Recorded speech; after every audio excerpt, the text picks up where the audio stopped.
सबको चाहिए कि इंद्रियों को पवित्र कर लो, तो इंद्रियों के पवित्र तीर्थ स्नान से नहीं होंगे। कैसे होंगे? निषिद्ध विषय भोगों का त्याग करने से इंद्रियां और मन पवित्र हो जाता है। जो धर्म कहता है भोग लो, धर्म विरुद्ध यदि भोग भोगा, हर इंद्रिय का भोग है।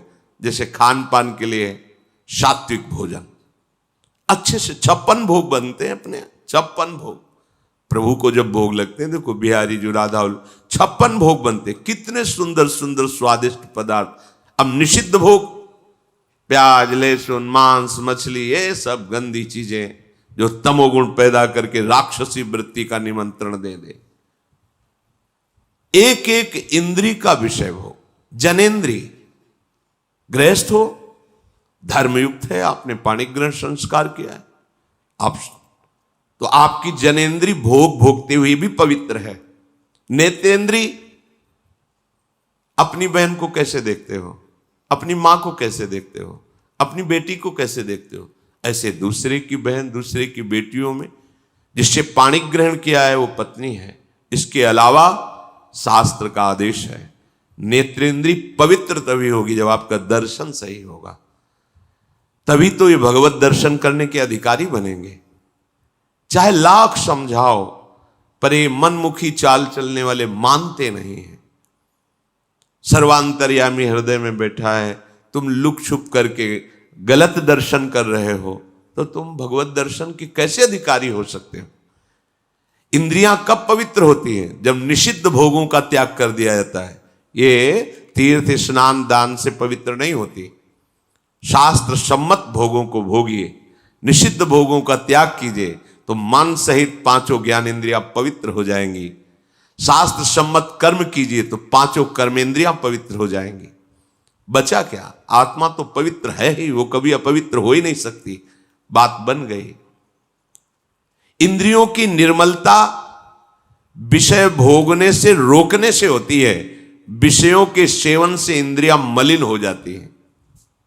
बड़ा गूढ़ रहस्य है ये। इंद्रियों की पवित्रता विषय भोगों में जाने से रोकने से होती है, उनमें सामर्थ्य आती है। आगे प्रसंग आता है, जब गांधारी जी ने सुना कि धृतराष्ट्र जी के साथ हमारा ब्याह हो रहा है और वो नेत्रहीन है, ब्याह तय हो गया। रेशम का कपड़ा लिया, कई परत लगाए, आजीवन के लिए आंख में बांध लिया। जब मेरा पति संसार को नहीं देख सकता तो मैं संसार को कैसे देखूंगी? नेत्रेंद्री की ढक लिया उसे। जब महाभारत का बड़ा भयानक युद्ध चल रहा था, तब गांधारी ने दुर्योधन से कहा कि आज तक हमने अपनी दृष्टि शक्ति को संचित किया है, तुम निर्वस्त्र होकर मेरे सामने आ जाओ, मैं पट्टी खोल दूंगी, एक बार देखूंगी, वज्र की भी ताकत नहीं कि तुम्हारे शरीर में खरोच पैदा कर सके, तुम्हारा वज्र के समान शरीर हो जाएगा। हो गया। एकांत में निर्वस्त्र होकर आ रहा था। भगवान बड़े लीला, जानते थे कि पतिव्रता है गांधारी और नेत्र आज तक बंद किए रहे तो दिव्य शक्ति जागृत हो गई, ऐसा ही हो जाएगा। जय भगवान को दिया, देखा तो ऐसे, ये बच्चे हो तो कहां जा रहे हो? वो मां ने कहा है कि ऐसे, ये तुम बच्चे हो, नंगे जाओगे? अरे मां ने कहा निर्वस्त्र तो ऊपर के कपड़े हटा दो, नीचे के कपड़े हटा दो, लेकिन मध्य में तो रखो ना। तो क्या हम कह रहे कपड़े हटाने की बात कही, पत्ते ही लगा लीजिए, इतना तो कर लीजिए। हाँ, आपने ठीक सलाह दी। जे गांधारी ने पट्टी खोली, सामने देखा, तो आज्ञा का पालन क्यों नहीं हुआ? निर्वस्त्र क्यों नहीं रहे? और क्या बोले कि श्री कृष्ण ने समझाया है, जा यहीं से तोड़ा जाएगा तेरा, यही तेरी मृत्यु का कारण बनेगा। बेटा तूने चूक कर दी, यहीं से तू कमजोर हो। वहीं मारा था, जहां मारते थे तो चिंगारियां उठती थी गदा की, कहीं कुछ भी नहीं हो रहा था दुर्योधन का, लेकिन वहीं तोड़ा। जंघा से ऐसे पत्ते बांध लिए थे, वहीं तोड़ा, वहीं से उसका एक नेत्र शक्ति को रोक लिया। तो कितनी बड़ी सामर्थ्य। जो वाणी से मौन रहते हैं कभी असत्य भाषण नहीं करते, नाम जप करते, वो अगर बोल दे होश में हो जाना, बिल्कुल सत्य हो, क्योंकि उनकी वाणी की सामर्थ्य जागृत हो चुकी है। हर इंद्री को जब भोगों से रोक दिया जाता है तो उसके अंदर अपार सामर्थ्य आ जाती है। पर यह बात सहज नहीं है। हम जो सोचते हैं वो क्यों नहीं होता, हम जो करते हैं वो क्यों नहीं सफल होता, क्योंकि पावर ही नहीं है। जब जो मनाया खा लिया, जो जब मनाया कर लिया, जब जो मनाया देख लिया, तो तुम्हारे अंदर आध्यात्मिक शक्ति नहीं। सब कार्य आध्यात्मिक शक्ति से होते हैं। थोड़ा तो समझिए, थोड़ा तो अपनी इंद्रियों पर शासन कीजिए। इंद्रियों में सामर्थ्य और निर्मलता आती निरोध, निरोध माने रोकने से। विषयों का जितना शास्त्र आदेश करता है उतना स्वीकार, शेष विरोध, वो आगे भजन कर सकता है। जो ये लोग कहते भजन नहीं बनता तो मनमानी आचरण बनते हैं ना, इसीलिए भजन नहीं बनता। शास्त्र क्या आज्ञा कर रहा है? तपसा स्वर्ग गमनम भोगो दानेन जायते ज्ञानेन मोक्षो विज्ञेयस तीर्थ स्नान दघक्षया। तीर्थ स्नान से पाप नष्ट होते हैं, तपस्या से स्वर्गलोक की प्राप्ति होती है, दान से अधिक भोगों की प्राप्ति होती है। आप जो दान कर रहे हो कई गुना बढ़कर आपको मिलेगा अगर सत्पात्र को हुआ है। पर यदि भगवत तत्व का ज्ञान हो गया है तो आवागमन मिट जाता है, सारे कष्ट मिट जाते। वो केवल भगवत तत्व के ज्ञान से ही होगा, वो तुम्हारे दान पुण्य से नहीं।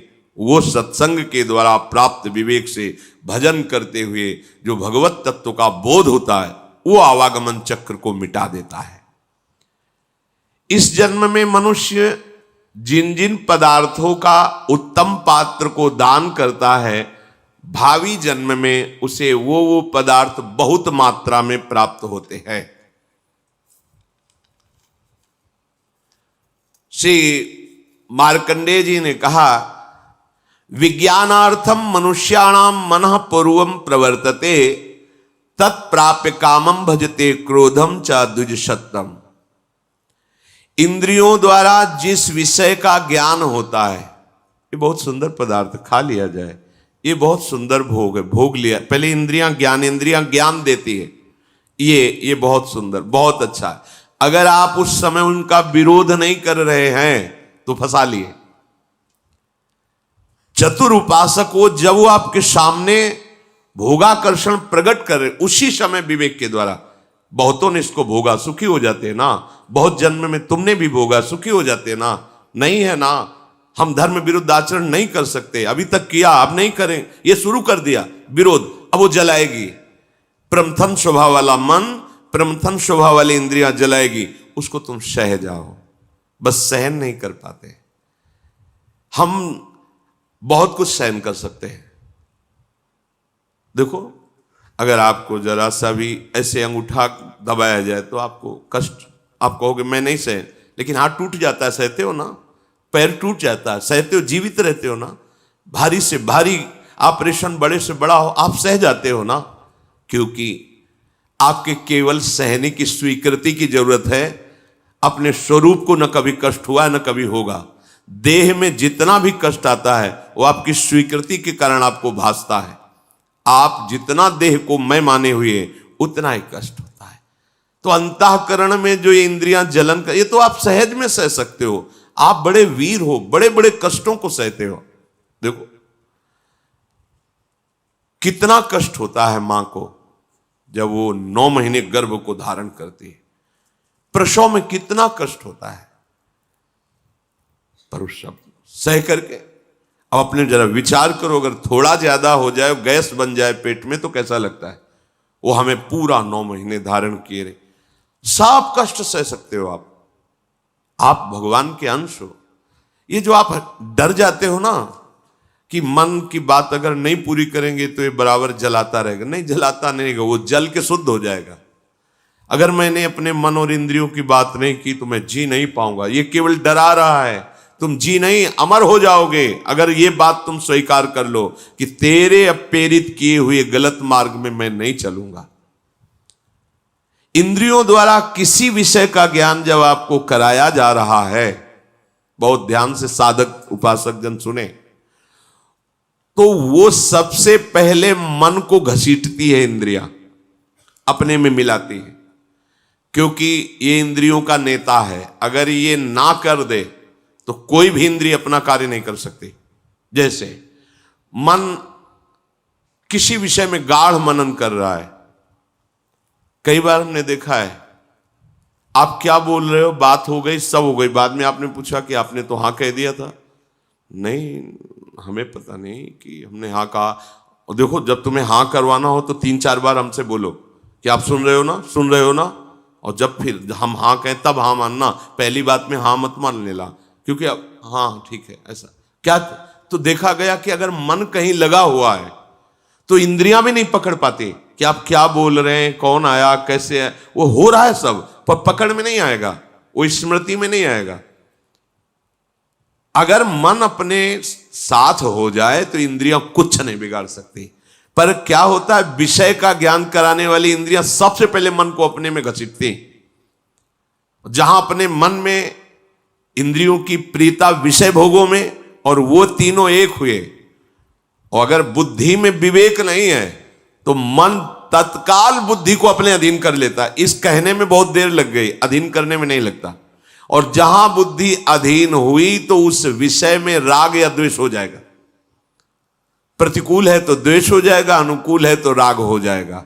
दोनों में जलन होती है। राग में जो हर्ष होता है वो शोक में परिणित हो जाएगा। अगर राग का हर्ष स्वीकार न हो तो शोक छू नहीं सकता। यह अध्यात्म है।